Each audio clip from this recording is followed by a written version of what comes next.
So welcome students. In this question you're given the equation of a circle and you're given a point and you're asked to find the greatest distance of this point from the circle. So you have a point and you have a circle.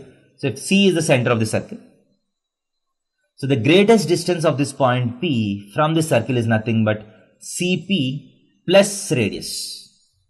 So the diametrically opposite point will be the farthest point. So CP plus R will be the largest distance. CP minus R will be the shortest distance. So you're asked to find the greatest distance. So first you need to find the center of this. Center is 2, 1, right? Center is 2, 1. And this point is 10, 7. So greatest distance is nothing but CP plus R. CP is nothing but root of 10 minus 2 whole square, 8 square plus 7 minus 1 whole square is 6 square. That is root of 100 is 10. And what is the radius of this circle? Radius is nothing but root of g square plus f square minus c, that is 4 plus 1 plus 20, that is equal to 5.